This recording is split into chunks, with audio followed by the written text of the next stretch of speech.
Hello all, this is Vidya. Welcome to our channel. In the previous classes ಅಲ್ಲಿ ನಾನು CDPದು previous year questions ನ discuss ಮಾಡಿದ್ದೀನಿ. This is the continuation part. This is third part of this CDP PYQs.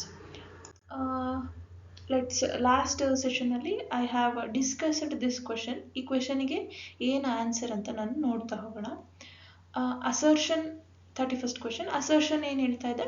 Pedagogical process of dialogue and discussion amongst peers hinders development of problem solving abilities. Reason ಏನು ಹೇಳ್ತಾ ಇದೆ? Learning is a process that is individualistic in nature and not social in character ಅಂತ ಕೊಟ್ಟಿದ್ದಾರೆ. Assertion ಏನು ಹೇಳ್ತಾ ಇದೆ? Pedagogical process ಯಾವ್ಯಾವು dialogue ಮತ್ತು ಡಿಸ್ಕಷನ್ ಏನಿದೆ ಪಿಯರ್ಸ್ ಅಲ್ಲಿ ಅಂದರೆ ಸ್ಟೂಡೆಂಟ್ಸ್ ಅಲ್ಲಿ ಏನು ಮಾಡುತ್ತೆ, ಹಿಂಡರ್ ಮಾಡುತ್ತೆ, ಡೆವಲಪ್ಮೆಂಟ್ನ ಏನು ಮಾಡುತ್ತೆ, ಹಿಂಡರ್ ಮಾಡುತ್ತೆ. ಯಾವ್ದ್ರ development? Problem solving abilities. So ಅವ್ರು ಏನು ಹೇಳ್ತಾ ಇದ್ದಾರೆ, ಡೈಲಾಗ್ ಮತ್ತು ಡಿಸ್ಕಷನ್ ಇಂದ ಏನಾಗುತ್ತೆ, ಪಿಯರ್ಸ್ ಅಲ್ಲಿ problem solving ability, problem solve ಮಾಡೋ ಒಂದು ಎಬಿಲಿಟಿ ಏನಾಗುತ್ತೆ, ಹಿಂಡರ್ ಆಗುತ್ತೆ ಅಂತ ಅವ್ರು ಏನು ಮಾಡಿದ್ದಾರೆ, ಅವರು ಸ್ಟೇಟ್ಮೆಂಟ್ ಕೊಟ್ಟಿದ್ದಾರೆ. Is it true? No. Dialogue ಮತ್ತು ಡಿಸ್ಕಷನ್ ಇಂದ ಏನಾಗುತ್ತೆ, problem solving ability in the peers ಏನಾಗುತ್ತೆ, ಇಟ್ ವಿಲ್ ಇನ್ಕ್ರೀಸ್. ಅಂದರೆ once we discuss with the other peers, ನಾವು ಬೇರೆ ಒಂದು ಸ್ಟೂಡೆಂಟ್ ಜೊತೆಗೋ ಅಥವಾ ಬೇರೆ ಒಂದು ನನ್ನ ಸಹಪಾಠಿ ಜೊತೆಗೆ ನಾನು ಡಿಸ್ಕಸ್ ಮಾಡಿದ್ರೆ ಏನಾಗುತ್ತೆ, I feel easy while solving the problems. So here assertion is a wrong statement. ನಾವು ರೀಸನ್ ನೋಡ್ತಾ ಹೋಗೋಣ. Learning is a process that is individualistic in nature. ಹೌದು, correct. And not social in character ಅಂತ ಹೇಳಿದ್ದಾರೆ. It is wrong. ಯಾಕೆ? Learning process ಅನ್ನೋದು it is a social character. Once we go and interact with the social, learning process ಏನಾಗುತ್ತೆ, easy ಆಗ್ತಾ ಹೋಗುತ್ತೆ, ಅಥವಾ ಮಗು ಒಂದು ವಿಷಯದ ಬಗ್ಗೆ ಜಾಸ್ತಿ ತಿಳ್ಕೊತಾ ಹೋಗ್ತಾನೆ. ಸೊ ಹಿಯರ್ ಏನು, learning is a process which is not social in character ಅಂತ ಇದೆಯಲ್ಲ, this is wrong statement. So here A and R ಏನಿದೆ ಎರಡೂ ಕೂಡ ರಾಂಗ್ ಸ್ಟೇಟ್ಮೆಂಟ್ ಅಂತ ನಾವು ಹೇಳ್ಬೋದು. ಸೊ ಆಪ್ಷನಲ್ಲಿ ಯಾವ್ದು ಬರುತ್ತೆ? Both A and are true. So wrong. Are correct ಅಂತ ಕೊಟ್ಟಿದ್ದಾರೆ, ಇದು ರಾಂಗು. ಎ ಟ್ರೂ ಅಂತ ಕೊಟ್ಟಿದ್ದಾರೆ, wrong. Both A and or false. So here option D is a correct answer. Okay, next question ನೋಡ್ತಾ ಹೋಗೋಣ. 32nd. Which of the following factor comes in the category of socio-cultural factors having an influence on development? So ಯಾವ ಈ ಕೊಟ್ಟಿರೋ options ಅಲ್ಲಿ ಯಾವ factor which comes under the socio-cultural factors ಅಂತ ಕೇಳಿದ್ದಾರೆ. School climate, neurological defects, biological disposition, genetic makeup. ಇಲ್ಲಿ ನೋಡಿ, neurological, biological, genetic, ಇದು ಮೂರು ಏನು, ಇದು ಮೂರು ಸೋಷಿಯಲ್ ಆಗುತ್ತಾ? No, they comes under heredity part ಅಲ್ವಾ. ಹೆರಿಡಿಟಿ ಅಥವಾ ಬಯೋಲಾಜಿಕಲ್ ಪಾರ್ಟಲ್ಲಿ ಏನು ಮಾಡುತ್ತೆ, ಈ 3 ಆಪ್ಷನ್ಸ್ ಬರುತ್ತೆ. ಬಟ್ ಈ ಸ್ಕೂಲ್ ಕ್ಲೈಮೇಟ್ ಅನ್ನೋದೇನು? ಸ್ಕೂಲ್ ಕ್ಲೈಮೇಟ್ ಈ comes in under the social culture ಅಥವಾ ಸೋಷಿಯೋ ಕಲ್ಚರಲ್ ಫ್ಯಾಕ್ಟರ್ಸ್ ಅಲ್ಲಿ ಸ್ಕೂಲ್ ಕ್ಲೈಮೇಟ್ ಬರುತ್ತೆ. So it is very easy question. Because ಇಲ್ಲಿ ನೋಡಿ, ಸೋಷಿಯೋ ಕಲ್ಚರಲ್ ಅಂದರೆ ನಾವು ಸೋಷಿಯಲಿ ನಾವೇನು ಇಂಟರಾಕ್ಟ್ ಎಲ್ಲಿ ಮಾಡ್ತೀವಿ, ಜಾಸ್ತಿಯಾಗಿ ಸ್ಕೂಲಲ್ಲಿ ಮಾಡ್ತೀವಿ. So here option A is the correct answer. Okay, next question 33. Holding a pencil is an example of dash skill while kicking football is an example of dash skill ಅಂತ ಕೇಳಿದ್ದಾರೆ. So ಇಲ್ಲೇನು, ಒಂದು ಮಗು ಏನು ಮಾಡ್ತಿದೆ, ಪೆನ್ಸಿಲ್ನ ಹೋಲ್ಡ್ ಮಾಡ್ತಿದೆ, ಅದು ಯಾವ ಸ್ಕಿಲ್ ಅಂಡರಲ್ಲಿ ಬರುತ್ತೆ, ಮತ್ತು ಒಂದು ಮಗು ಏನು ಮಾಡ್ತಿದೆ, ಫುಟ್ಬಾಲ್ನ ಕಿಕ್ ಮಾಡ್ತಿದೆ, ಅದು ಯಾವ ಸ್ಕಿಲ್ ಅಂಡರಲ್ಲಿ ಬರುತ್ತೆ ಅಂತ ಅವರು ಕೇಳಿದ್ದಾರೆ. ಹಿಯರ್ ದ ಆನ್ಸರ್ಸ್ ಆಪ್ಷನ್ಸ್ ನೋಡ್ತಾ ಹೋದರೆ, fine motor skill, gross motor skill, social skill, emotional skill, gross, fine ಮತ್ತು ಎಮೋಷನಲ್ ಮತ್ತು ಸೋಷಿಯಲ್ ಸ್ಕಿಲ್ಸ್ ಅಂತ ಆಪ್ಷನ್ಸ್ ಕೊಟ್ಟಿದ್ದಾರೆ.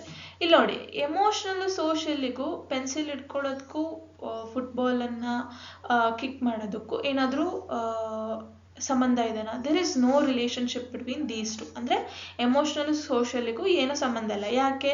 ಎಮೋಷ್ನಲಿಂದ ನಾನು ಪೆನ್ಸಿಲ್ ಹಿಡ್ದೆ, ಪೆನ್ ಹಿಡ್ಕೊಂಡೆ, ಅಥವಾ ಫುಟ್ಬಾಲ್ನ ನಾನೇನು ಮಾಡಿದೆ, ಕಿಕ್ ಮಾಡಿದೆ. So here we can easily eliminate option B and option D. ಯಾಕಂದರೆ ಸೋಷಿಯಲ್ ಎಮೋಷ್ನಲ್ಲು ಈ ಒಂದು ಸ್ಕಿಲ್ಗೆ ಏನು ರಿಲೇಟೆಡ್ ಆಗಿ ಇಲ್ಲ. ಹಾಗಾದರೆ ನನಗೆ ಉಳಿದಿದ್ದ ಆಪ್ಷನ್ ಯಾವುದು? ಫೈನ್ ಮೋಟರ್ ಮತ್ತು gross motor skill is the. ಈ ಎರಡು ಆಪ್ಷನಲ್ಲಿ ಯಾವುದಾದ್ರೂ ಒಂದು ಆಪ್ಷನ್ ಕರೆಕ್ಟಾಗಿರಬೇಕು. So here fine motor skill ಅಂದರೆ ಏನು? ಫೈನ್ ಮೋಟರ್ ಸ್ಕಿಲ್ಸ್ ಅಂದರೆ ಯಾವ್ಯಾವ ಬರುತ್ತೆ, ಯಾವ ಥರದ್ದು ಬರುತ್ತೆ ಅಂತ ನೋಡೋದಾದರೆ, fine motor skill is nothing but when we use small muscles. Fine ಆಗಿ ನಾವು ಏನು ಒಂದು ಕೆಲಸನ ಮಾಡ್ತೀವಿ, ಯಾವುದಕ್ಕೆ ಒಂದು ಸಣ್ಣ ಸಣ್ಣ ಮಸಲ್ಸ್ನ ಉಪಯೋಗ ಆಗುತ್ತೆ, they comes under the fine motor skill. ಇಲ್ಲಿ ಏನಾಗುತ್ತೆ, ಸ್ಮಾಲ್ ಮಸಲ್ಸ್ ಕೂಡ ಏನಾಗುತ್ತೆ ಯೂಸ್ ಮಾಡ್ಕೊಳ್ತೀವಿ. Here then gross motor skill ಬಂದು it is just opposite to the fine motor skill. ಏನು ಲಾರ್ಜ್ ಮಸ್ಕ್ಯುಲರ್ಸ್ ಮಸಲ್ಸ್ನ ನಾನು ಏನು ಯೂಸ್ ಮಾಡ್ಕೊತೀನೋ that comes under the gross motor skill. ಇಲ್ಲಿ ಹೋಲ್ಡಿಂಗ್ ಅ ಪೆನ್ಸಿಲ್ ಅಂತ ಹೇಳಿದ್ದಾರೆ. ಇವಾಗ ನಾನೊಂದು ಪೆನ್ಸಿಲ್ ಹೋಲ್ಡ್ ಮಾಡ್ತಿದ್ದೀನಿ ಅಂದರೆ, ಒಂದು ಪೆನ್ಸಿಲ್ನ ಹೋಲ್ಡ್ ಮಾಡ್ತಿದ್ದೀನಿ ಅಂದರೆ ಐ ಯೂಸ್ ಫಿಂಗರ್ ಟಿಪ್, ಫಿಂಗರ್ನ ಒಂದು ಮಸಲ್ನ ನಾನು ಯೂಸ್ ಮಾಡ್ತಾ ಇದ್ದೀನಿ. So here finger is a small muscle. ಫಿಂಗರ್ಸಲ್ಲಿ ನಾವೇನು ನೋಡ್ಬೋದು, ಸ್ಮಾಲ್ ಮಸಲ್ಸ್ನ ನೋಡ್ಬೋದು. And when I kick the football kick ಮಾಡಬೇಕಾದ್ರೆ ಹೋಲ್ ಲೆಗ್ ಮಸಲ್ನ ನಾನು ಯೂಸ್ ಮಾಡ್ತೀನಿ. So here kicking a football comes under the gross motor. Okay, kicking football comes under the gross motor skill, and whereas holding a pencil or a pen comes under the fine motor skill. So here the answer is fine motor and gross motor. Okay, ನೀವು ಮತ್ತೆ ಈ option ಹಾಕಿದ್ರು ಇದು ಏನಾಗುತ್ತೆ, wrong option ಆಗುತ್ತೆ. Here first option ಏನಿದೆ ಅಲ್ಲ, fine motor skill ಮತ್ತು gross motor skill, this is the correct option. Okay, 34 socialisation of children is. Socialisation of a children is ಅಂದರೆ ಇಲ್ಲಿ ಏನು ಕೇಳಿದರೆ, ಒಂದು ಸೋಷಲೈಸೇಷನ್ ಅನ್ನೋದು ಒಬ್ಬ ಮಗುವಿನಲ್ಲಿ ಯಾವ ಥರದ ಪ್ರೊಸೆಸ್ ಅಂತ ಕೇಳಿದ್ದಾರೆ. ಆಪ್ಷನ್ ನೋಡ್ತಾ ಹೋದರೆ, it is simple and linear process, an orderly and well laid out process, is a complex and multi dimensional process, a fixed and static process ಅಂತ ಹೇಳಿದರೆ. ಫಿಕ್ಸ್ಡ್ ಪ್ರೊಸೆಸ್ಸಾ ಹಿಂಗೇ ಆಗಬೇಕಂತ ಇದ್ದಾನ? ಫಾರ್ ಎಕ್ಸಾಂಪಲ್, ಇವಾಗ ನಾನು ಗೌರ್ಮೆಂಟ್ ಸ್ಕೂಲಲ್ಲಿ ಓದಿದ್ದೀನಿ, ಇನ್ನೊಬ್ಬ ಮಗು ಏನು ಮಾಡಿದೆ, ಪ್ರೈವೇಟ್ ಸೆಕ್ಟರ್ ಸ್ಕೂಲಲ್ಲಿ ಓದಿದೆ ಅಂತಂದರೆ ನನ್ನ ಡೆವಲಪ್ಮೆಂಟಿಗೂ ಪ್ರೈವೇಟ್ ಸ್ಕೂಲಲ್ಲಿ ಓದಿರೋ ಮಗುವಿನ ಡೆವಲಪ್ಮೆಂಟಿಗೂ ಏನಿರುತ್ತೆ, there is a lots of difference ಅಲ್ವಾ. ಆ ಮಗುಗೆ ಚೆನ್ನಾಗಿ ಇಂಗ್ಲೀಷಲ್ಲಿ ಮಾತಾಡೋಕ್ಕೆ ಬರ್ತಿರ್ಬೋದು, ಗೌರ್ಮೆಂಟ್ ಸ್ಕೂಲಲ್ಲಿ ಓದಿದ ಮಗುಗೆ ಆಟ ಆಡೋಕ್ಕೆ ಚೆನ್ನಾಗಿ ಬರ್ತಿರ್ಬೋದು, ಅಥವಾ ಬೇರೆ ಥರದ ಆ್ಯಕ್ಟಿವಿಟೀಸಲ್ಲಿ ಚೆನ್ನಾಗಿರ್ಬೋದು. So here it is not fixed for childrens, ಯಾವ ಥರನಾದರೂ ಆಗ್ಬೋದು. ಆ್ಯಂಡ್ ಸ್ಟ್ಯಾಟಿಕ್ ಅಂತ ಹೇಳಿದರೆ it is completely wrong, it is a dynamic, because change ಆಗ್ತಾ ಹೋಗುತ್ತೆ ಒಂದು socialisation process. Next is a complex and multi dimensional process. ಈ ಆಪ್ಷನ್ ಪಾಸಿಟಿವ್ ಆಗಿದೆ, ಯಾಕಂದರೆ it is a complex process. Socialisation ಅನ್ನೋದು ಒಂದು ಕಾಂಪ್ಲೆಕ್ಸ್ ಪ್ರೊಸೆಸ್. ಯಾಕೆ, ಬೇರೆ ಬೇರೆ ಥರದ ಜನಗಳನ್ನು ನೋಡುತ್ತಾರೆ ಮಗು, ಸ್ಕೂಲಲ್ಲಿ ಬೇರೆ ಡಿಫ್ರೆಂಟ್ ವಾತಾವರಣ ಇರುತ್ತೆ, ಅಥವಾ ಎಲ್ಲಾದರೂ ಹೊರಗಡೆ ಹೋದರೆ ಅಲ್ಲಿ ಬೇರೆ ಬೇರೆ ವಾತಾವರಣ ಇರುತ್ತೆ. And it is also multi dimensional process, ಯಾಕಂದರೆ ಒಂದೇ ಡೈಮೆನ್ಷನಲ್ಲಿ ಹೋಗಲ್ಲ. ಟೀಚರಿಂದ ಕಲಿಬೋದು, ಪಿಯರ್ಸಿಂದ ಕಲಿಬೋದು, ಅಥವಾ ತನ್ನ ಫ್ರೆಂಡ್ಸ್ನ ಅಪ್ಪ ಅಮ್ಮನಿಂದ ಕಲಿಬಹುದು. So it is a multi dimensional process. ಇಲ್ಲಿ ಹೇಳಿದ್ದಾರೆ an orderly and well laid out process ಅಂತ. ಯಾಕಂದರೆ ಇದೇ ಥರ ಆಗಬೇಕು, ಒಂದೇ ಆರ್ಡ್ರಲ್ಲಿ ಆಗಬೇಕು ಅಂತ ಏನಿಲ್ಲ. And simple and linear, it is not at all a simple process. Socialisation ಯಾವತ್ತೂ ಸಿಂಪಲ್ ಪ್ರೊಸೆಸ್ ಅಲ್ಲ. So the C option is a complex and multi dimensional process ಅಂತ ಏನಿದೆ ಅಲ್ಲ, it is a correct option. Okay, 35 a teacher remarked to boys in a co-education class, be a man and don't behave like a girl, would encourage. ಏನು ಮಾಡಿದ್ದಾರೆ, ಒಬ್ಬರು teacher ಏನು ಹೇಳಿದ್ದಾರೆ, ಏಯ್ ನೀನು ಹುಡ್ಗನ ಥರ ಇರಬೇಕು, ಹಿಂಗೆ ಹುಡುಗಿ ಥರ ಎಲ್ಲ ಅಳ್ಬೇಡ ಅಂತ ಏನು ಮಾಡ್ತಿದ್ದಾರೆ, ಒಬ್ಬ ಟೀಚರ್ ಮಗುನ ಏನು ಮಾಡ್ತಿದ್ದಾರೆ, ಎನ್ಕರೇಜ್ ಮಾಡ್ತಾ ಇದ್ದಾರೆ. ಏನು ಕೊಟ್ಟಿದ್ದಾರೆ ಇಲ್ಲಿ, ಎನ್ಕರೇಜ್ ಅಂತ ಕೊಟ್ಟಿದ್ದಾರೆ. ಸೊ ಈ ಎನ್ಕರೇಜ್ ಅಂತ ನೋಡಿದ ತಕ್ಷಣ we should not think like oh ಇದೊಂದು ಪಾಸಿಟಿವ್ ಅಂತ ಥಿಂಕ್ ಮಾಡಬಾರ್ದು. ಬಟ್ ಇಲ್ಲಿ ಅವ್ರು ಯಾವ ಥರ ಎನ್ಕರೇಜ್ ಮಾಡಿದ್ದಾರೆ, ಬಿ ಅ ಮ್ಯಾನ್, ಹುಡುಗನ ಥರ ಇರು, ಹುಡುಗಿ ಥರ ಆಡಬೇಡ ಅಂತ ಹೇಳಿದ್ದಾರೆ. ಸೊ ಇದು ಯಾವ ಥರ ಇನ್ಫ್ಲೂಯೆನ್ಸ್ ಮಾಡುತ್ತೆ ಮಗು ಮೇಲೆ, ನಾನು ಇದೇ ಥರ ಇರಬೇಕು. ಫಾರ್ ಎಕ್ಸಾಂಪಲ್ ಬಾಯ್ ಅಳ್ತಿದ್ದಾನೆ ಅಂದರೆ ವಿ ನಾರ್ಮಲಿ ಸೇ ಏನಂತ, ಹುಡುಗಿ ಥರ ಅಳ್ತಿದೆಯಲ್ಲ, ಅಳಬಾರ್ದು ಅಂತ ಅವನಿಗೆ ಮ್ಯಾನ್ಲಿ ನೇಚರ್ನೇ ಬೆಳ್ಸೋಕ್ಕೆ ನಾವೇನು ಮಾಡ್ತೀವಿ, ಟ್ರೈ ಮಾಡ್ತೀವಿ. This is not correct. ಯಾಕೆ ಈ ಥರ ಒಂದು ಸ್ಟೇಟ್ಮೆಂಟ್ಸ್ನ ಒಬ್ಬ ಟೀಚರ್ ಕೊಟ್ಟಾಗ ಅಲ್ಲಿರ್ತಕ್ಕಂತಹ ಗರ್ಲ್ಸಿಗಾಗಿರ್ಬೋದು ಅಥವಾ ಅಲ್ಲೇ ಇರ್ತಕ್ಕಂಥ ಒಬ್ಬ ಬಾಯ್ಗೆ ಏನಾಗುತ್ತೆ, ನಾನು ಇದೇ ಥರ ಬಿಹೇವ್ ಮಾಡಬೇಕು, ನನ್ನ ಎಮೋಷನ್ಸ್ನ ತೋರಿಸ್ಕೋಬಾರ್ದು, ಅಥವಾ ಈ ಬಿಹೇವಿಯರ್ ಹುಡುಗಿದೆ, ಈ ಬಿಹೇವಿಯರು ಹುಡುಗಂದೆ, ಹುಡುಗ ಹಿಂಗೆ ಇರಬೇಕು, ಹುಡುಗಿ ಹಿಂಗೆ ಇರಬೇಕು ಅನ್ನೋ ಮನೋಭಾವನೆ ಬೆಳಿಬೋದು. ಸೊ ಇದು ಯಾವ ಥರ ಒಂದು ಇಲ್ಲಿ ಆಪ್ಷನಲ್ಲಿ ಕೊಟ್ಟಿರೋದು ಯಾವುದು ಸೂಟಬಲ್ ಅಂತ ಅಂದರೆ, ಜೆಂಡರ್ ಈಕ್ವಿಟಿನ ನೋ, ಜೆಂಡರ್ ಈಕ್ವಿಟಿಯಲ್ಲಿ ಏನಾಗುತ್ತೆ, ದ ಟೀಚರ್ ಶುಡ್ ಏನು ಮಾಡ್ತಾರೆ, they treat them or they give equal opportunity to both boys ಮತ್ತು ಗರ್ಲ್ಸ್ಗೆ. So here gender equity is not correct option. Gender role flexibility ಅಂತ ಹೇಳಿದ್ದಾರೆ. ಜೆಂಡರ್ ರೋಲ್ ಫ್ಲೆಕ್ಸಿಬಿಲಿಟಿ ಅಂದರೆ ಏನು, ಫಾರ್ ಎಕ್ಸಾಂಪಲ್ ನಮ್ಮ ತಂದೆ ಏನು ಮಾಡ್ತಿದ್ದಾರೆ, ಹೀ ಈಸ್ ಕುಕ್ಕಿಂಗ್ ಅಂತ ಹೇಳ್ತಾರೆ. ಸೊ ಹಿಯರ್ ನಾವೇನು ಅನ್ಕೊಂತೀವಿ, ನಾರ್ಮಲ್ ಆಗಿ ಅಮ್ಮನೇ ಕುಕ್ ಮಾಡಬೇಕು ಅನ್ನೋ ಮನೋಭಾವನೆ ಇರುತ್ತೆ. ಸೊ ಇಲ್ಲಿ ರೋಲ್ನ ಚೇಂಜ್ ಮಾಡಿದ್ದೀವಿ. Here this shows gender role flexibility. Gender stereotyping. Gender stereotyping ಅಂದರೆ ನೀನು ಇದೇ ಥರ, ಫಾರ್ ಎಕ್ಸಾಂಪಲ್ ಹುಡುಗ ಇದ್ದಾನೆ ಅಂದರೆ ಅವನು ಇದೇ ಥರ ಬಿಹೇವ್ ಮಾಡಬೇಕು ಅಥವಾ ಅವನು ಇದೇ ಥರ ವರ್ಕ್ ಮಾಡಬೇಕು ಅಂತ ಹೇಳೋದು ಜೆಂಡರ್ ಸ್ಟೀರಿಯೋಟೈಪಿಂಗ್. ಜೆಂಡರ್ ಈಕ್ವಾಲಿಟಿ ಅಂದರೆ ಇಬ್ಬರನ್ನು ಈಕ್ವಲ್ ಆಗಿ ಟ್ರೀಟ್ ಮಾಡೋದು. ಸೊ ಹಿಯರ್ ಇಲ್ಲಿ ಏನು ಮಾಡಿದ್ದಾರೆ madam, be a man and don't behave like a girl. So ಇಲ್ಲಿ ಏನು ಮಾಡಿದ್ದಾರೆ, ಇದೇ ಥರ ಕ್ಯಾರೆಕ್ಟರ್ ನಿನಗಿರಬೇಕು ಅನ್ನೋ ಒಂದು ಮನೋಭಾವನೆನ ಮಗುವಲ್ಲಿ ಸೃಷ್ಟಿಸೋಕೆ ಈ ಒಂದು ಸ್ಟೇಟ್ಮೆಂಟ್ ಎನ್ಕರೇಜ್ ಮಾಡುತ್ತೆ. So here the option is gender stereotyping. But when this is the negative one ಅಲ್ವಾ. ಹಿಯರ್ ಜೆಂಡರ್ ಈಕ್ವಿಟಿ ಆಗಿರ್ಬೋದು, ರೋಲ್ ಫ್ಲೆಕ್ಸಿಬಿಲಿಟಿ ಆಗಿರ್ಬೋದು, ಜೆಂಡರ್ ಈಕ್ವಾಲಿಟಿ ಆಗಿರ್ಬೋದು, ಇವು ಮೂರು ಏನಾಗುತ್ತೆ, ದೀಸ್ ಆರ್ ಪಾಸಿಟಿವ್ ಫ್ಯಾಕ್ಟರ್ಸ್. ಮತ್ತು ಇಲ್ಲಿ ಆಪ್ಷನ್ ಯಾವುದು ಕರೆಕ್ಟ್ ಅಂದರೆ option C is the right answer, gender stereotyping. Here teacher ಏನು ಮಾಡ್ತಿದ್ದಾರೆ, ಜೆಂಡರ್ ಸ್ಟೀರಿಯೋಟೈಪಿಂಗ್ನ ಎನ್ಕರೇಜ್ ಮಾಡೋ ಥರ ಒಂದು ಸ್ಟೇಟ್ಮೆಂಟನ್ನು ಕೊಟ್ಟಿದ್ದಾರೆ. Next question 36th. In Piaget's theory, what process describes an infant's action when she changes the way she holds her hand as she reaches for round object as opposed to square ones? ಇಲ್ಲಿ ಏನಾಗಿದೆ, ಇಲ್ಲಿ Piaget theory ಪ್ರಕಾರ ಇವಾಗ ಒಂದು ಮಗು ಒಂದು square ಆಬ್ಜೆಕ್ಟ್ಸ್ನ ಹಿಡ್ಕೋಬೇಕಾದ್ರೆ ಏನು ಮಾಡುತ್ತೆ, ನಾರ್ಮಲ್ ಆಗಿ ಹೋಲ್ಡ್ ಮಾಡ್ಬೋದು ಸ್ಕ್ವೇರ್ ಆಬ್ಜೆಕ್ಟ್ಸ್ನ. ಅದೇ ಒಂದು ರೌಂಡ್ ಆಬ್ಜೆಕ್ಟ್ಸ್ನ ಹೋಲ್ಡ್ ಮಾಡಬೇಕಾದ್ರೆ ಮಗು ತಾನು ಹಿಡ್ಕೊಳ್ಳೋ ರೀತಿ ಏನಾಗುತ್ತೆ, ಕೈಯಲ್ಲಿ ಏನಾಗುತ್ತೆ, ಬದಲಾವಣೆ ಆಗುತ್ತೆ. ಹೋಲ್ಡ್ ಮಾಡೋ ರೀತಿ ಏನಾಗುತ್ತೆ, ಬದಲಾವಣೆ ಆಗುತ್ತೆ.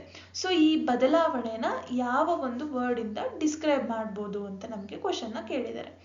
ಆಪ್ಷನ್ಸಲ್ಲಿ ಬಂದು accommodation, conditioning, inter subjectivity, schema. Schema ಅಂದರೆ ಏನು, schema is nothing but a stored data ಅಥವಾ ಸ್ಟೋರ್ಡ್ ಪ್ರೊಸೆಸ್ ಹೇಗಿರಬೇಕು ಅಂತ. So here schema is not the answer. Inter subjectivity ನಾವೆಲ್ಲೂ ನೋಡಿಲ್ಲ. Conditioning is nothing but, conditioning ಅಂದರೆ ಈ ಒಂದು ಪ್ರಾಬ್ಲಮ್ ಈ ಥರ ಇದೆ ಅಂದರೆ ನಾನು ಹೀಗೆ ಸಾಲ್ವ್ ಮಾಡಬೇಕು ಅಂತ ನಾನೇನು ಮಾಡೋದು, ಪದೇ ಪದೇ ಅದೇ ಥರದ ಪ್ರಾಬ್ಲಮ್ಸ್ ಕೊಟ್ಬಿಟ್ಟು ಮಗುನ ಕಂಡೀಷನಿಂಗ್ ಮಾಡ್ತೀನಿ. So here conditioning is not the answer. ಯಾಕೆ, ಮಗು ಏನು ಮಾಡುತ್ತೆ, ಒಂದು ರೌಂಡ್ ಆಬ್ಜೆಕ್ಟ್ಸ್ ಬಂದ ತಕ್ಷಣ ತಾನಾಗೆ ತಾನು ಚೇಂಜ್ ಮಾಡಿಕೊಂಡು it will holds the object. So ಏನಾಯಿತು ಇಲ್ಲಿ, ಸ್ಕ್ವಯರಿಂದ ಒಂದು ರೌಂಡ್ ಆಬ್ಜೆಕ್ಟ್ನ ಹೋಲ್ಡ್ ಮಾಡಿದಾಗ ಮಗು ಏನು ಮಾಡುತ್ತೆ, it accommodates itself so that she can hold the object. Here conditioning is the correct option.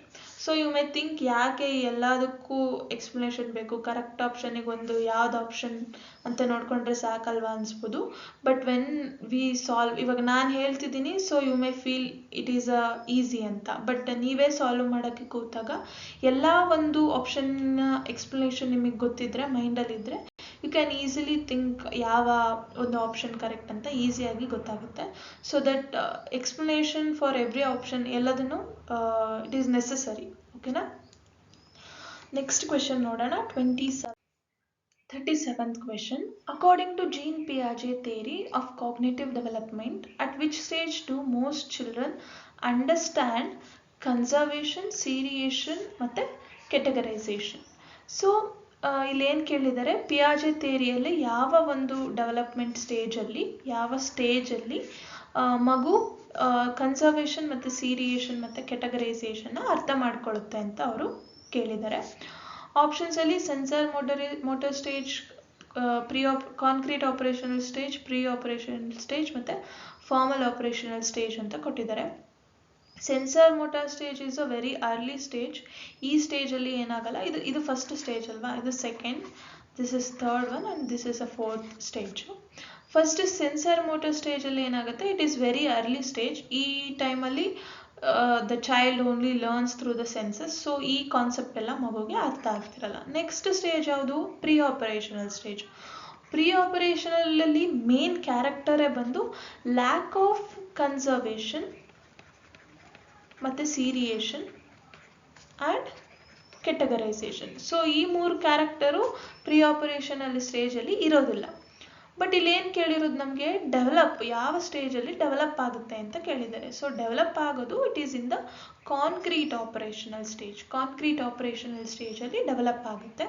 Formal operational stage it is another next stage ಆಗಿರೋದ್ರಿಂದ already ನಮಗೆ concrete operational ಸ್ಟೇಜಲ್ಲಿ ಏನಾಗಿರುತ್ತೆ, ಕನ್ಸರ್ವೇಷನ್, ಸೀರಿಯೇಷನ್ ಮತ್ತು categorisation development ಆಗಿರುತ್ತೆ. Okay, here the option B, concrete operational stage is the right option. 38th, who among the following is also known as social constructivist theorist? ಈ ಒಂದು ಕೆಳಗಿನ ಆಪ್ಷನಲ್ಲಿ social constructivist ಥೇರಿಸ್ಟ್ ಯಾರು ಅಂತ ಕೇಳಿದ್ರೆ it is none other than Vygotsky. ಯಾಕೆ ಇವ್ರ ಥೇರಿನ ನಾವು ನೋಡಿದ್ದೀವಿ, socio cultural theory by Lev Vygotsky ಅಂತ. So there is no other option. Vygotsky ಅವ್ರದ್ದು is the social constructivist theorist. Okay.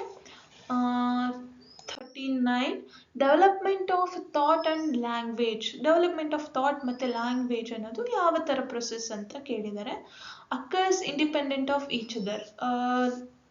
Second option ಬಂದು occurs independent of social cultural contacts, is interrelated since they interact in many ways to influence each other, is influenced by heredity only, not environmental factors ಅಂತ ಕೊಟ್ಟಿದ್ದಾರೆ. So ಇಲ್ಲಿ thought ಮತ್ತು language ಬಗ್ಗೆ ನೋಡ್ತಾ ಹೋದರೆ occurs independent of each other ಅಂತ ಹೇಳಿದ್ದಾರೆ. Is it right? ಇವಾಗ ನಾನು ಒಂದು ಭಾಷೆ ಕಲ್ತಿದ್ದೀನಿ ಅಂದರೆ ಅದು ಇವಾಗ ಮಾತಾಡ್ತಿದ್ದೀನಿ ಅಂದರೆ ಒಂದು ಥಾಟ್ ಪ್ರೊಸೆಸ್ ಆಗಿಬಿಟ್ಟು ನಂತರನೇ ನಾನೇನು ಮಾಡೋದು, ಮಾತಾಡೋದು. ನನ್ನ ಮೈಂಡಲ್ಲಿ ಫಸ್ಟ್ ಈ ಥರ ನಾನು ಮಾತಾಡಬೇಕು ಅಂತ ಒಂದು ಡೆವಲಪ್ಮೆಂಟ್ ಥಾಟ್ ಬಂದ ಮೇಲೇ I am going to speak, I am going to say some ಒಂದು ಲ್ಯಾಂಗ್ವೇಜಲ್ಲಿ ನಾನು ಮಾತಾಡ್ತೀನಿ. So they are not independent of each other. So ನಮಗೆ ಒಂದೇನು ಹೇಳ್ಬೋದು, they are dependent on each other ಅಂತ ನಮಗೆ ಗೊತ್ತಿದೆ. So this is wrong option. Occurs independent of socio cultural contacts. So socio cultural contacts language ಮತ್ತು ಥಾಟ್ನ develop ಮಾಡಲ್ಲ ಅಂತ, ಏನಕ್ಕೂ ಅದಕ್ಕೂ ಸಂಬಂಧ ಇಲ್ಲ ಅಂತ ಹೇಳ್ತಿದ್ದಾರೆ. Completely wrong. ಯಾಕೆ? ಒಂದು ಲ್ಯಾಂಗ್ವೇಜ್ ಡೆವಲಪ್ಮೆಂಟ್ ಯಾವಾಗ ಆಗುತ್ತೆ, ಸೋಷಿಯಲಿ ನಾವು ಇಂಟರಾಕ್ಟ್ ಮಾಡಿದಾಗ ಮಾತ್ರ ಲ್ಯಾಂಗ್ವೇಜು ಡೆವಲಪ್ಮೆಂಟ್ ಆಗುತ್ತೆ. Is interrelated since they interact in many ways to influence each other. ಅವು ಏನು, ಲ್ಯಾಂಗ್ವೇಜ್ ಮತ್ತು ಥಾಟ್ ಪ್ರೊಸೆಸ್ ಏನು ಇಂಟರ್ರಿಲೇಟೆಡ್. ಯಾಕೆ? Because they interact in many ways to influence each other. ಅವೆರಡನ್ನ ಏನು ಮಾಡ್ತವೆ, ಒಂದಕ್ಕೊಂದು ಇನ್ಫ್ಲೂಯೆನ್ಸ್ ಮಾಡುತ್ತೆ ಅಂತ ಹೇಳಿದ್ದಾರೆ. It is correct. Last option ನೋಡೋಣ. Is influenced by heredity. ಹೆರಿಡಿಟಿಯಿಂದ ಓಕೆ ಥಾಟ್ ಪ್ರೊಸೆಸ್ ಹೆರಿಡಿಟಿಯಿಂದ ಇನ್ಫ್ಲೂಯೆನ್ಸ್ ಆಗುತ್ತೆ, ಒಪ್ಕೋಬೋದು. Only heredity only, not environmental factors. Environmental factors ಅಂದರೆ ಏನು, ನಮ್ಮ ಸುತ್ತಮುತ್ತಲಿನ ಒಂದು ನನಗೆ ಏನು ನಮ್ಮ ತಂದೆ ತಾಯಿ ಎನ್ವಿರಾನ್ಮೆಂಟ್ ಸಿಗುತ್ತೋ, ನಮ್ಮ ತಂದೆ ತಾಯಿ ಯಾವ ಲ್ಯಾಂಗ್ವೇಜ್ ಮಾತಾಡ್ತಾರೋ ನಾನು ಅದೇ ಲ್ಯಾಂಗ್ವೇಜ್ ಮಾತಾಡ್ತೀನಿ. ಹಿಯರ್ ಸೊ ನನ್ನ ಸುತ್ತಮುತ್ತಲಿನ ವಾತಾವರಣ ಅಂದರೆ ನನ್ನ ಫ್ಯಾಮಿಲಿಯಲ್ಲಿ ಏನು ಮಾತಾಡ್ತಾರೋ ಅದನ್ನೇ ನಾನು, ಆ ಲ್ಯಾಂಗ್ವೇಜನ್ನೇ ನಾನು ಮಾತಾಡೋದು. ಸೊ ಎನ್ವಿರಾನ್ಮೆಂಟಲ್ ಫ್ಯಾಕ್ಟರ್ ಏನು ಮಾಡುತ್ತೆ, ಇನ್ಫ್ಲುಯೆನ್ಸ್ ಮಾಡುತ್ತೆ. ಬಟ್ ಇವ್ರು ಏನು ಕೊಟ್ಟಿದ್ದಾರೆ, ಇನ್ಫ್ಲುಯೆನ್ಸ್ ಮಾಡಲ್ಲ ಅಂತ ಕೊಟ್ಟಿದ್ದಾರೆ. So option C is the correct answer. ಓಕೆನಾ? Option C is the correct answer. Here ಏನು ಥಾಟ್ ಅಂಡ್ ಲ್ಯಾಂಗ್ವೇಜ್ ಅನ್ನೋದು is interrelated and since they interact in a many ways to influence each other. It is a right option. Okay. How many stages of moral development does Kohlberg process in his theory? Kohlberg process theoryಯಲ್ಲಿ ಎಷ್ಟು stages ಇದೆ ಅಂತ ಕೇಳಿದ್ದಾರೆ. We all know Kohlberg ಪ್ರೊಸೆಸ್ಸಲ್ಲಿ ಅವ್ರು ಕೊಟ್ಟಿರೋ ಥಿಯರಿಯಲ್ಲಿ it has 3 levels, 3 levels ಇದೆ. ಆ್ಯಂಡ್ ಈ 3 ಲೆವೆಲಲ್ಲಿ ಏನಿದೆ, 2 ಸ್ಟೇಜಸ್ ಇದೆ. ಸೊ ಟೋಟಲ್ ಆಗಿ ಇಟ್ ಹ್ಯಾಸ್ ಅ 6 stages. ಓಕೆನಾ? So option A is the correct answer. ಇದೆಲ್ಲ you have to remember these thing. So 6 stage ಇದೆ, 3 ಲೆವೆಲ್ ಇದೆ ಅಂತ ನಾವು ನೆನ್ಪಿಟ್ಕೋಬೇಕು. So answer is 6. Okay. 41. To facilitate student learning, a teacher should. ಮಗುಗೆ ಲರ್ನಿಂಗ್ನ facilitate ಮಾಡೋಕ್ಕೆ ಒಬ್ಬ ಟೀಚರು ಏನನ್ನು ಪ್ರೊವೈಡ್ ಮಾಡಬೇಕು, ಯಾವ ಥರ ಇರಬೇಕು ಅಂತ ಕ್ವಶನ್ ಕೇಳಿದ್ದಾರೆ. ಆಪ್ಷನ್ಸ್ ನೋಡ್ತಾ ಹೋದರೆ, ignore previous knowledge of students, not clarify syntax and structure, minimise generalisation and transfer of learning, avoid use of subject jargons ಅಂತ ಕೊಟ್ಟಿದ್ದಾರೆ. ಇಲ್ಲೇನಿದೆ, ignore previous knowledge of students. ಇದು ಕರೆಕ್ಟಾ? No. You have to previous knowledge, ಮಗುಗೆ ಏನು previous knowledge ಇರುತ್ತೋ ಅದ್ರ ಮೇಲೇ ನಾವು ಕಂಪ್ಲೀಟ್ ಬೇರೆ ಎಕ್ಸ್ಟ್ರಾ ನಾಲೆಡ್ಜ್ನ ಬಿಲ್ಡ್ ಮಾಡ್ತಾ ಹೋಗಬೇಕು. ಸೊ ಹಿಯರ್ ಇಗ್ನೋರ್ ಮಾಡಬಾರ್ದು. Next, so option A is a wrong. Not clarify syntax and structure. So ಮಗುಗೆ ಏನೇ ಒಂದು ಡೌಟ್ ಬಂದರೂ ಅಥವಾ ಸಬ್ಜೆಕ್ಟಲ್ಲಿ ಸಿಲೆಬಸ್ ಬಗ್ಗೆ ಆಗಲಿ ಅಥವಾ ಒಂದು ಚಾಪ್ಟ್ರಲ್ಲಿ ಯಾವುದೋ ಒಂದು ಕಾನ್ಸೆಪ್ಟ್ ಬಗ್ಗೆ ಆಗಲಿ ಏನೇ ಡೌಟ್ ಇದ್ದರೂ ಅದನ್ನು ಕ್ಲಾರಿಫೈ ಮಾಡಬಾರ್ದು ಅಂತ ಕೊಟ್ಟಿದ್ದಾರೆ. ಇದು completely wrong. Minimise generalisation and transfer of learning ಅಂತ ಕೊಟ್ಟಿದ್ದಾರೆ.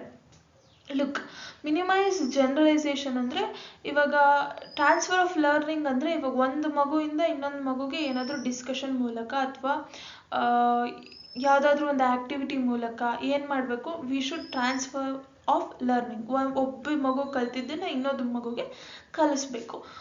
somewhat in minimize generalization ಅನ್ನೋದು it is right, but I don't think transfer of learning is it is positive things. So ಇದು ಮಿನಿಮೈಸ್ ಜನರಲೈಸೇಷನ್ ಈ ಆಪ್ಷನ್ನ ಸ್ವಲ್ಪ 50% ಇಟ್ ಈಸ್ ಕರೆಕ್ಟ್ ಥರ ಅನಿಸ್ತಿದೆ.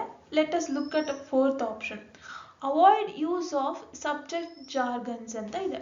ಈ ಜಾರ್ಗನ್ಸ್ ಅಂದರೆ ಏನು ಅಂದರೆ, ಈಗ ಫಾರ್ ಎಕ್ಸಾಂಪಲ್ ಒಂದು ಸಬ್ಜೆಕ್ಟಲ್ಲಿ there are some complex words. ಇವಾಗ ಬಯಾಲಜಿ ಅಥವಾ ಸೈನ್ಸ್ ಯಾವುದಾದ್ರೂ ಒಂದು ಕಾನ್ಸೆಪ್ಟ್ ನಾನು ಟೀಚ್ ಮಾಡ್ತಾ ಇದ್ದೀನಿ ಅಂದರೆ ಅದರಲ್ಲಿ we can choose a simple words and we can choose a complex words. Complex ವರ್ಡ್ನು ಚೂಸ್ ಮಾಡ್ಬೋದು, ಸಿಂಪಲ್ ವರ್ಡ್ಸ್ ಚೂಸ್ ಮಾಡ್ಬೋದು, ಅಥವಾ ಒಂದು ಕಂಪ್ಲೀಟ್ಲಿ ಸೈಂಟಿಫಿಕ್ ವರ್ಡನ್ನು ಚೂಸ್ ಮಾಡ್ಬೋದು. ಫಾರ್ ಅ ಚೈಲ್ಡ್, ಇವಾಗ ಒಬ್ಬ ಮಗು, ಆ ಮಗುವಿನ ಲೆವೆಲ್ಲಿಗೆ ನಾವು ಟೀಚ್ ಮಾಡಬೇಕು, ಸಿಂಪಲ್ಲಾಗಿ ಟೀಚ್ ಮಾಡಬೇಕು. ನಾನೊಂದು ಕಾಂಪ್ಲೆಕ್ಸ್ ಲೆವೆಲಲ್ಲಿ ಅಥವಾ ಯಾವುದೋ ಒಂದು ಸೈಂಟಿಫಿಕ್ ವರ್ಡಲ್ಲಿ ಮಗುಗೆ ನಾನು ಅರ್ಥ ಮಾಡ್ಸೋಕ್ಕೆ ಟ್ರೈ ಮಾಡಿದ್ರೆ they may feel difficult. So as a teacher ನಾನು ಮಗುವಿಗೆ ಲರ್ನಿಂಗ್ ಈಸಿಯಾಗಿ ಆಗಬೇಕು ಅನ್ನೋದಾದರೆ I should avoid use of subject jargons. ನಾನೇನು ಮಾಡಬೇಕು, ಸಬ್ಜೆಕ್ಟ್ ಜಾರ್ಗನ್ಸ್ನ ಯೂಸ್ ಮಾಡೋದನ್ನು ಅವಾಯ್ಡ್ ಮಾಡಬೇಕು. So here option D is the correct answer. ಈ ಸಿ ಆಪ್ಷನ್ ಏನಿದೆ ಅಲ್ಲ, it is somewhat like correct, but ಈ ಆಪ್ಷನ್ ಏನಿದೆ ಅಲ್ಲ, it is completely correct one. ಓಕೆನಾ? It is a completely correct one. But like when we compare the options, A B ಅಂತೂ completely wrong ಇದೆ, but when we compare C and D options, D option is completely correct ಆಗುತ್ತೆ. We should always avoid use of subject jargons. ಓಕೆನಾ? So option D is the correct answer. 42. Individual with dash are able to distinguish between specific pitches, tones and rhythms that other may miss ಅಂತ ಕೊಟ್ಟಿದ್ದಾರೆ. So ಇಲ್ಲಿ ಏನು ಹೇಳ್ತಿದೆ, someone who can distinguish pitches ಆಗಿರ್ಬೋದು, tones ಆಗಿರ್ಬೋದು, ರಿದಮ್ಸ್ನ ಏನು ಮಾಡ್ತಾರೆ, they can distinguish, but which are others may miss ಅಂತ. This question is based on multiple intelligence. Multiple intelligence ಏನು ಗಾರ್ಡ್ನರ್ ಅವರು ಮಲ್ಟಿಪಲ್ ಇಂಟೆಲಿಜೆನ್ಸಿ ಬಗ್ಗೆ ಕೊಟ್ಟಿದ್ದಾರಲ್ಲ, ಆ ಬೇಸಿಸ್ ಮೇಲೆ ಕ್ವೆಶನ್ ಇದು. ಹಿಯರ್ ಫಸ್ಟ್ ಆಪ್ಷನ್ ಏನು ಹೇಳುತ್ತೆ, ಲಾಜಿಕ್ ಮ್ಯಾಥಮ್ಯಾಟಿಕಲ್ ಇಂಟೆಲಿಜೆನ್ಸಿ ಅಂತ ಇದೆ. ಇದರಲ್ಲಿ ಏನು ಸಮಥಿಂಗ್ ಲಾಜಿಕಲ್ಲಿ ಸೈಂಟಿಫಿಕ್ ಥಿಂಕಿಂಗ್ ಆಗಿರ್ಬೋದು ಅಥವಾ ಮ್ಯಾಥಮ್ಯಾಟಿಕಲ್ ಪ್ರಾಬ್ಲಮ್ ಸಾಲ್ವಿಂಗ್ ಆಗಿರ್ಬೋದು, ಇದು ಲಾಜಿಕ್ ಮ್ಯಾಥಮ್ಯಾಟಿಕಲ್ ಬರುತ್ತೆ. ಸೊ ಇಲ್ಲೇನು ಕೊಟ್ಟಿರೋದು ಟೋನ್ಸ್ ಮತ್ತು ರಿದಮ್ಸ್ ಬಗ್ಗೆ ಕೊಟ್ಟಿದ್ದಾರೆ. ಬಾಡಿಲಿ ಕೈನಸ್ಥೆಟಿಕ್ ಇಂಟೆಲಿಜೆನ್ಸಿ ಅಂದರೆ ಏನು, someone who is fit, someone who can do physical work, ಅದೆಲ್ಲ ಏನು ಮಾಡುತ್ತೆ ಬಾಡಿಲಿ ಕೈನಸ್ಥೆಟಿಕ್ ಆಗಿರುತ್ತೆ.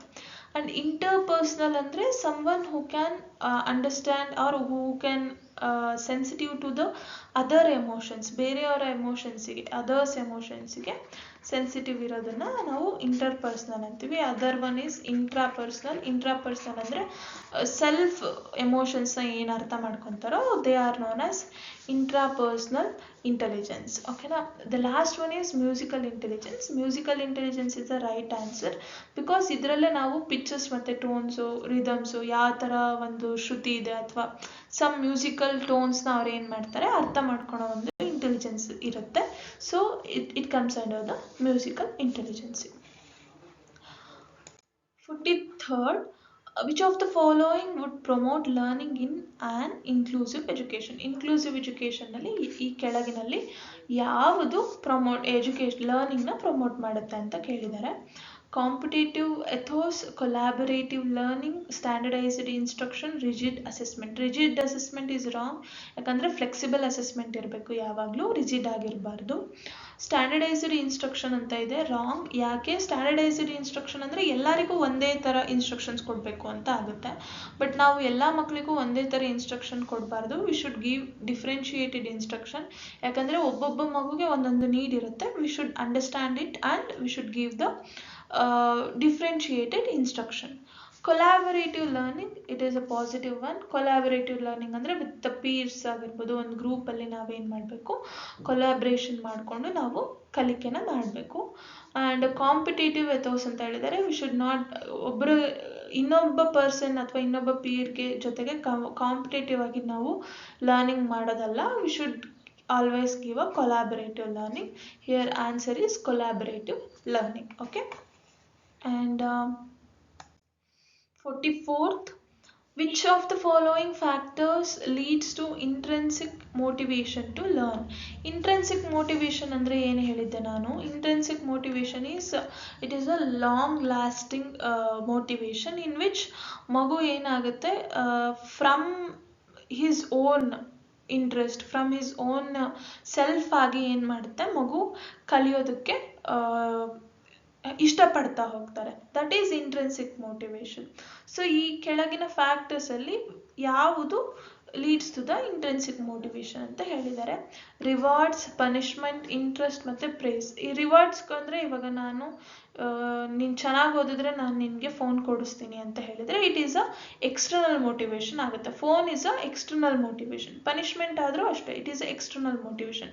ಇವನ್ ಪ್ರೇಸ್ ಆಲ್ಸೋ ಏನಾಗುತ್ತೆ, it is a external motivation ಆಗಿರುತ್ತೆ. ಈ ಮೂರು ಏನು external motivation. Here interest is the correct answer. ಯಾಕೆ? ಒಬ್ಬ ಮಗು ತಾನೇ ತನಗೋಸ್ಕರನೇ ಇಂಟ್ರೆಸ್ಟ್ ಇದ್ರೆ ಒಂದು ಸಬ್ಜೆಕ್ಟ್ ಮೇಲೆ, ಆವಾಗ ಮಾತ್ರ ಮಗು ಏನಾಗುತ್ತೆ intrinsic motivation, it comes under the intrinsic motivation. ಆವಾಗ ಮಗು ಏನು ಮಾಡುತ್ತೆ, ತುಂಬ ಆಳವಾಗಿ ಅಥವಾ ತುಂಬ ಹೊತ್ತು ಒಂದು ಸಬ್ಜೆಕ್ಟನ್ನು ಕಲಿಯೋಕ್ಕೆ ಇಷ್ಟಪಡುತ್ತೆ. And with respect to inclusion of students with disabilities in regular school, which of the following is against the right of person with disabilities? 2016 ಅಲ್ಲಿ right of person with disabilities ಏನು ಬಂದಿತ್ತಲ್ಲ, ಇದರಲ್ಲಿ ಒಂದು ರೆಗ್ಯುಲರ್ ಸ್ಕೂಲಲ್ಲಿ which of the following is against the right of person with disabilities ಅಂತ ಕೇಳಿದ್ದಾರೆ. ಅಂದರೆ ಈ ಯಾವ ಒಂದು ಈ ಆಪ್ಷನ್ಸಲ್ಲಿ ಯಾವುದು ಅಗೇನ್ಸ್ಟ್ ದ ಲಾ ಇದೆ ಅಂತ ಕೇಳಿದ ಹಾಗೆ. ಓಕೆನಾ. ಒಂದು ಏನು right of person with disabilities ಬಂದಿದೆ ಅಲ್ಲ, ಅದಕ್ಕೆ ಯಾವುದು ಅಪೋಸಿಟ್ ಇದೆ ಅಥವಾ ಯಾವುದು ಅದರಲ್ಲಿ ಇಲ್ಲ ಅಂತ ಕೇಳಿದ್ದಾರೆ. ಆಪ್ಷನ್ ಎ ಬಂದು extra time for completion of examination paper, facility of a scribe to meet the student needs, compulsory second and third language courses, reasonable accommodation as a individual needs ಅಂತ ಕೊಟ್ಟಿದ್ದಾರೆ. ಇಲ್ಲಿ ನೋಡಿ ಎಕ್ಸ್ಟ್ರಾ ಟೈಮ್ ಕೊಡಬೇಕು ಎಕ್ಸಾಮಿನೇಷನ್ಸಲ್ಲಿ, ಮತ್ತು ಸ್ಟೂಡೆಂಟಿಗೆ ಏನು ನೀಡಿದೆನೋ ಆ ಥರ ಫೆಸಿಲಿಟೀಸ್ನ ಮಗುವಿಗೆ ಕೊಡಬೇಕು.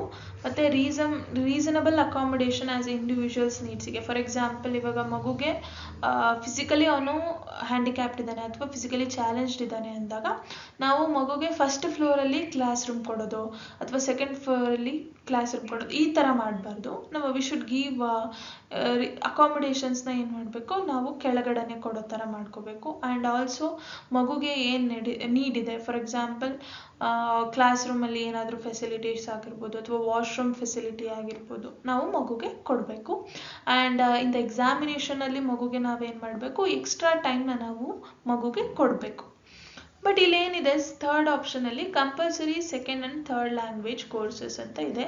ಇದನ್ನು ಎಲ್ಲೂ ಮೆನ್ಷನ್ ಮಾಡಿಲ್ಲ, ಯಾಕಂದರೆ they may feel difficulty in learning more than one language ಆಗಿರ್ಬೋದು, ಅವ್ರಿಗೆ ಕಷ್ಟ ಆಗ್ತಿರ್ಬೋದು. ಹಾಗಾಗಿ ಏನು ಮಾಡಬೇಕು, ವಿ ಶುಡ್ ನಾಟ್ ಕಂಪಲ್ಸರೈಸ್, ಅಂದರೆ ಕಂಪಲ್ಸರಿಯಾಗಿ ಸೆಕೆಂಡ್ ಮತ್ತು ಥರ್ಡ್ ಲ್ಯಾಂಗ್ವೇಜ್ನ ಕಲಿಬೇಕು ಅನ್ನೋದನ್ನು ಎಲ್ಲೂ ರೈಟ್ ಆಫ್ ಪರ್ಸನ್ ವಿತ್ ಡಿಸಬಿಲಿಟೀಸಲ್ಲಿ ಮೆನ್ಷನ್ ಮಾಡಿಲ್ಲ. ಸೊ ಹಾಗಾಗಿ option C is the correct answer.